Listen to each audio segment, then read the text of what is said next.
No. About this game, you mentioned like throwing shade at Derek Carr. Derek Carr threw for 100 yards. 100. He threw for exactly 137 yards.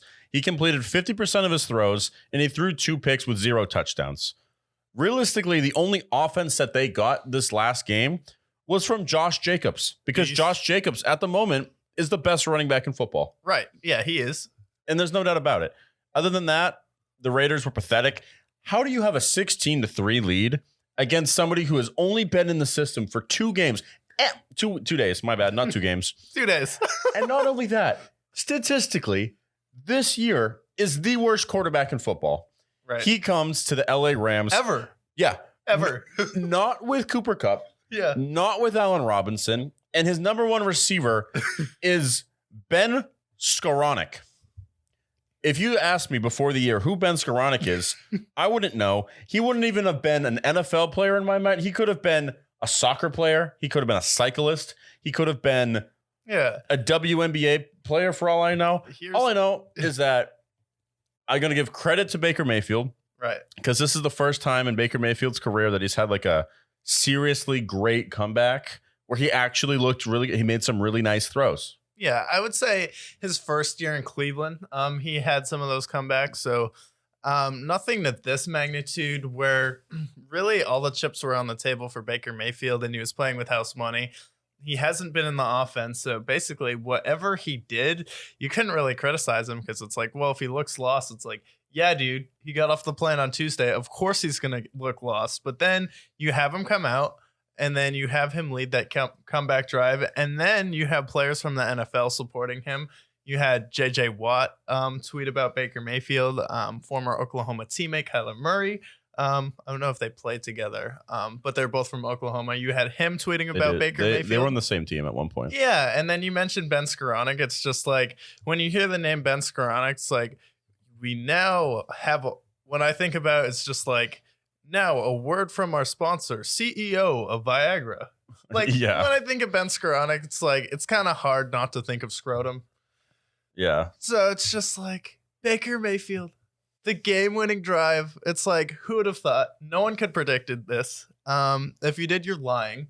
Everyone wrote off Baker Mayfield, and then this is the one chance where you're like, oh, maybe Baker can be something with the Rams. And now it's just like, what is Sean McVay up to? Because I was really concerned about the signing because I'm like, do you really want to bring in Baker and then have drama between him and Matt Stafford? And it's like, oh, yeah, of course Sean McVay does. Sean McVay is kind of a drama king at this point. He had the drama with Jared Goff, Mathew Stafford, and then trading away all the draft picks. That's really what all Rams want for Christmas this year is a first-round pick back because Sean McVay ruined their future for one Super Bowl when you probably could have won multiple with Jared Goff and you did him dirty. So it's like if you gave Jared Goff, Odell Beckham Jr., and Cooper Kupp, that's probably the best wide receiver duo the Rams have ever had. Here's a question to think about, though.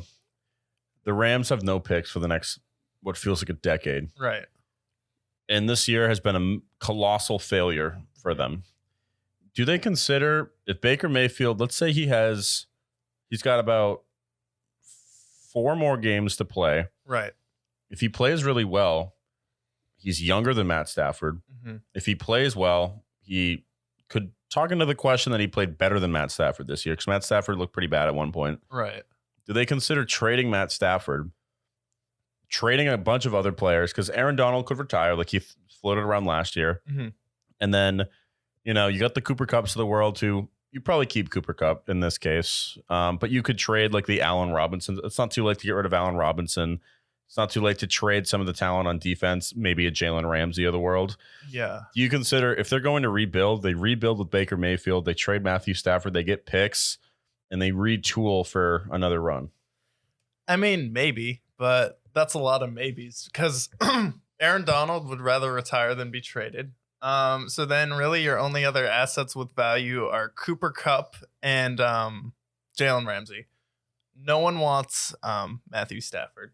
I would say at this point, what team can you really point to that would want him? The Colts.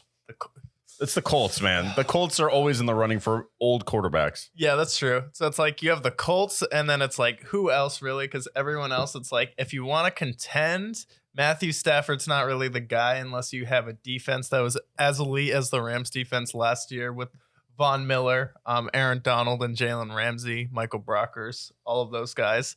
Yeah. So it's just like, I don't think so. I don't think you can trade Stafford, but Baker Mayfield would be a lot cheaper. I mean, you went ahead and signed Matt Stafford pretty prematurely to a long-term extension, but overall, it's just you don't even have that many assets to trade unless you're going to blow it all the way up, because it's like Cooper Kupp, Aaron Donald, and then Allen Robertson. It's like maybe a 4th or 5th round pick for him, but you're not gonna get a ton of interest for Allen Robinson.